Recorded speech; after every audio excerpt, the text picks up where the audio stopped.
Imamat pasal 10 ayat 1-7. Kematian Nadab dan Abihu. Kemudian anak-anak Harun, Nadab dan Abihu, masing-masing mengambil perbaraannya, membubuh api ke dalamnya, serta menaruh ukupan di atas api itu. Dengan demikian mereka mempersembahkan ke hadapan Tuhan api yang asing, yang tidak diperintahkannya kepada mereka. Maka keluarlah api dari hadapan Tuhan, lalu menghanguskan keduanya, sehingga mati di hadapan Tuhan. Berkatalah Musa kepada Harun, inilah yang difirmankan Tuhan. Kepada orang yang karib kepadaku, kunyatakan kekudusanku, dan di muka seluruh bangsa itu akan kuperlihatkan kemuliaanku. Dan Harun berdiam diri. Kemudian Musa memanggil Misael dan Elsafan, anak-anak Uziel, paman Harun. Lalu berkatalah ia kepada mereka, datang kemari, angkatlah saudara-saudaramu ini dari depan tempat kudus keluar perkemahan. Mereka datang dan mengangkat mayat keduanya, masih berpakaian kemeja, keluar perkemahan, seperti yang dikatakan Musa. Kemudian berkatalah Musa kepada Harun dan kepada Eleazar dan Itamar anak-anak Harun, janganlah kamu berkabung dan janganlah kamu berduka cita, supaya jangan kamu mati dan jangan Tuhan memurkai segenap umat ini. Tetapi saudara-saudaramu, yaitu seluruh bangsa Israel, merekalah yang harus menangis karena api yang dinyalakan Tuhan itu. Janganlah kamu pergi dari depan pintu kemah pertemuan, supaya jangan kamu mati, karena minyak urapan Tuhan ada di atasmu. Mereka melakukan sesuai dengan perkataan Musa.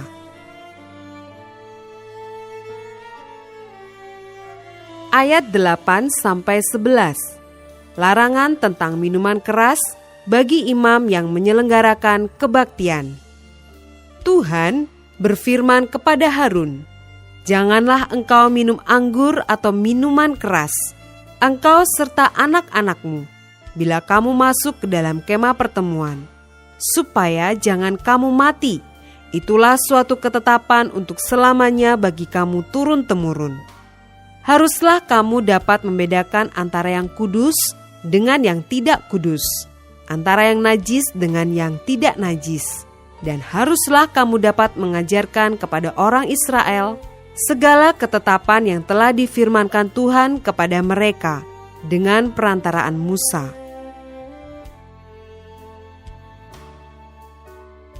Ayat 12-20.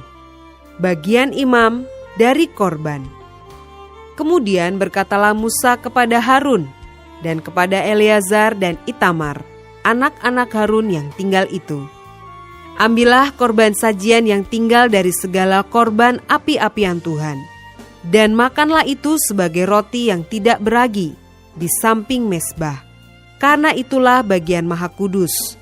Haruslah kamu memakannya di suatu tempat yang kudus, karena itulah ketetapan bagimu dan anak-anakmu dari segala korban api-apian Tuhan, sebab demikianlah diperintahkan kepadaku. Dada persembahan unjukan dan paha persembahan khusus itu haruslah kamu makan di suatu tempat yang tahir, engkau ini serta anak-anakmu laki-laki dan perempuan, karena semuanya diberikan sebagai ketetapan bagimu dan anak-anakmu dari segala korban keselamatan orang Israel. Paha persembahan khusus dan dada persembahan unjukan itu haruslah dibawa mereka ke tempat segala korban api-apian yang dari lemak itu, supaya dipersembahkan sebagai persembahan unjukan di hadapan Tuhan.